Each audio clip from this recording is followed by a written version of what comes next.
Hi, dear ones. I'm Amy Rose White, integrative psychotherapist. Welcome to my channel. Today is part 2 of how to heal your inner child and really what it looks like, concrete steps. I'm going to break it down and make it really simple. So to review, the concept of healing your inner child is not new. It's been around actually really since the 60s and 70s and quite popularized in the 70s and 80s and has come back into vogue, which I am really grateful for. So the concept is that there really remains in all of us so-called adults walking the planet a younger, vulnerable part that may or may not have had their needs met in childhood, adolescence, etc., even infancy, that can unconsciously be driving our life choices. So we think that we're in control. We think we're these grown-up people. And we are in so many ways. We can have careers and relationships and be parents and have friends and contribute to society. And yet a younger part is often making choices for us unconsciously. So my goal in sharing inner child work with you is to help make the unconscious more conscious. And in doing so, we can actually heal the wounds from our past so that our outer child is not running the show and making choices that might result in repeated patterns, tolerating abuse or poor behavior, leading to addiction, obsessive thinking, and ways of being in the world that just aren't really serving us. That is often the outer child. Now, the outer child is the way the inner child behaves in the world. So as we heal the inner child and our adult begins to reparent them, then our wise adult self becomes in charge and the outer child can go rest and go play. We're going to talk more about that in a second. So it's really all about bringing awareness to the age of the part of ourselves that is having the reaction, making the decision, doing the thing that maybe is causing us anxiety or overwhelm or even depression. So step 1, set up an inner child altar. What do I mean by this?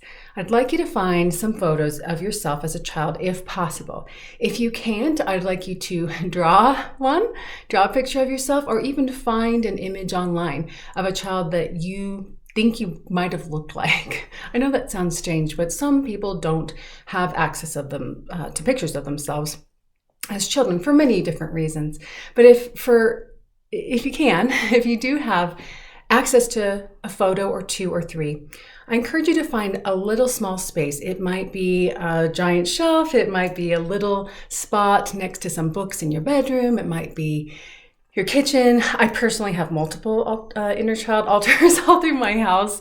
I even, travel with a photo of myself in my wallet at all times as a young girl.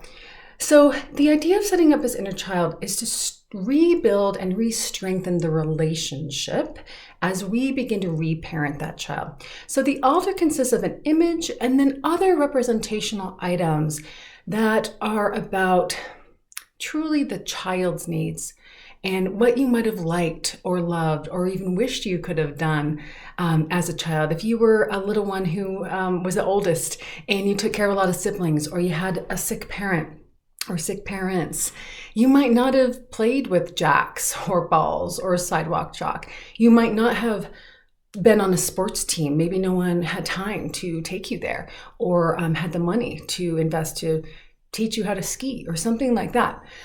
So pictures and symbols, crayons, jacks, silly putty, I'm aging myself here, and a candle, things that are about honoring the inner little one in us that still needs to be seen and heard and validated, often in more deep ways than was possible by our caregivers when we were small. So how to use the altar? In the morning, I'd just like you to take a few deep breaths, look that child in the eyes in the photograph if you can, and say, I see you. And if you can and would like to, you can light a candle, or you can simply kind of bow and acknowledge them. And then it might be good to put it in some place that you kind of are reminded of throughout the day. You might even, if you have an office that you work in, you might even put a mini one where you visually say, hey, what's up?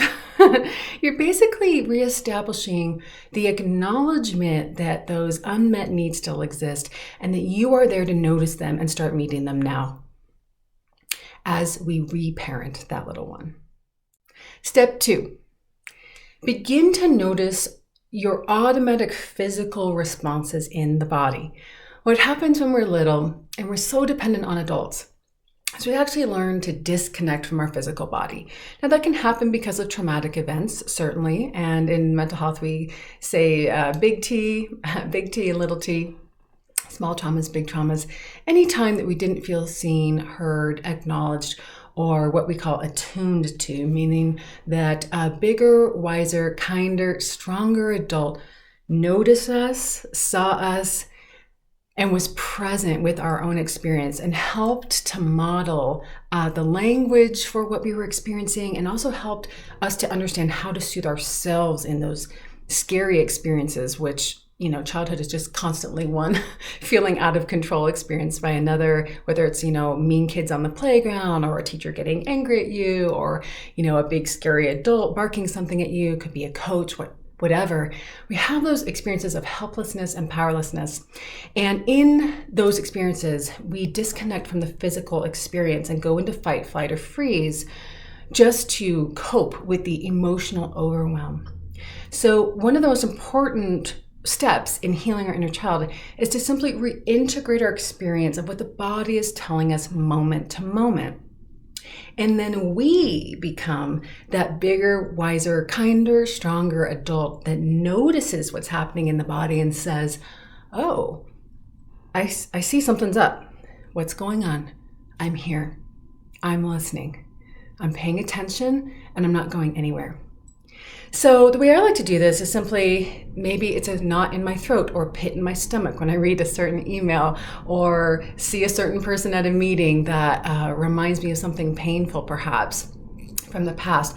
I might stop breathing, hold my breath, feel my stomach drop out, suddenly get chills or sweaty, or my heart rate increase and feel like I'm having a panic attack. So those are some examples, or perhaps you just check out, and you don't even remember what was just said in the conversation with your partner. So these are the kinds of physical experiences we just simply want to bring awareness to, slow the breath, and with curious, non-judgment, simply validate, okay, I'm having a response here. And you can immediately begin to speak to the inner child in your mind. I see you, what's up? Okay, you're having an experience. It's okay. You don't need to change in any way. I'm paying attention. So that's the first part of step 2. And then as you slow your breath, the physical sensation will change a little bit. The inner child is like, oh, someone's paying attention to me. Quite literally, this is the bond that begins to form as we pay more and more attention to our inner little one. And then we ask them, what is needed? What is needed? And if we're listening, the answer comes right away. It's the first response you feel or sense or think in your mind. And it's usually very simple, like, get out, I need a hug, love, I'm scared. Very, very simple messages will come from the inner child. And then, to the best of our ability, at least in the moment in our mind, I encourage you to imagine meeting the need. So you might scoop up that little one in your lap and say, I love you and I'm going to protect you and you're safe with me. Or, it's okay that they're upset. You didn't do anything wrong. Or, I'm never leaving you. You're not alone, no matter what. Things of this nature. Now, if you're in an interaction with someone and you connect to your body and discover that your inner child isn't feeling safe, it is often appropriate to take action. And that is actually step 3. So we want to be that protective parent that perhaps our caregivers weren't able to be. We want to notice what is needed so much that maybe we're not immediately breaking up with someone because we feel triggered, But we want to take seriously the gut reactions that we have, because that is often the inner child saying something doesn't feel right here. And oftentimes for those of us that do have some stress in our histories or childhood trauma, or we've all had a broken heart, someone that hurt us or betrayed us, whether that's a friend or lover or romantic relationship, we will often talk ourselves out of our triggers by saying, like, that's just your wound, you're messed up in that way, you're insecure, you're jealous, like that's about you, that's not that other person's problem, and kind of invalidate ourselves. But the reality is it usually, not always, but often, that voice is actually telling us that something about the situation isn't quite right. Now, that doesn't mean that the relationship needs to end with that individual or circumstance, but it does mean we need to take that information seriously and do whatever it takes to protect and guard our well-being. Ours and our inner child's well-being in that moment. So that might be simply saying no when we really want to say yes, because the inner child feels that they'll be abandoned if they say no. It might mean asking for some space out of a conversation, and it could mean ending a relationship. Sometimes when we are chronically used to, as children, accommodating poor behavior, we will abandon our inner child over and over again in adult relationships, particularly where there's power dynamics such as at work, because we are just so accustomed to suffering, abdicating our own needs for those of another, and simply putting others first before us. But the reality is, when we do that, we're actually betraying ourselves, abandoning ourselves, and all at the expense of our inner child, who needs us, really requires us to protect them first. So that leads me to step number 4, the last one for today, is to engage in daily expression for the inner child. And by that, I mean giving yourself permission to do things that kids get to do, or we want them to be able to do, and perhaps you didn't. So make noise, move their bodies, play.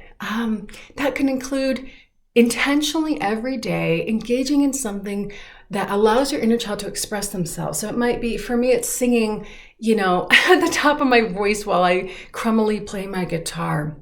I try to do that at least 5 to 15 minutes a night. Am I going to become some amazing rock star doing that? No. The point is to connect to the joy that singing and music bring into my life. And my neighbors haven't complained yet, but I let it rip. I let my voice just go, and it's not amazing, by like someone else's standards, but it's the inner child in me that loves to do that was so scared that she wouldn't do it perfectly when I was little and began playing guitar, that I gave it up for a really long period of my adult life. So part of my own healing my inner child has been to pick up the guitar again and make noise and sing songs, and I found so much joy in doing that. So for you, it might be skipping rocks, drawing with chalk on the sidewalk, learning how to do bow and arrow. Trampolines are one of my favorite inner child expression tools.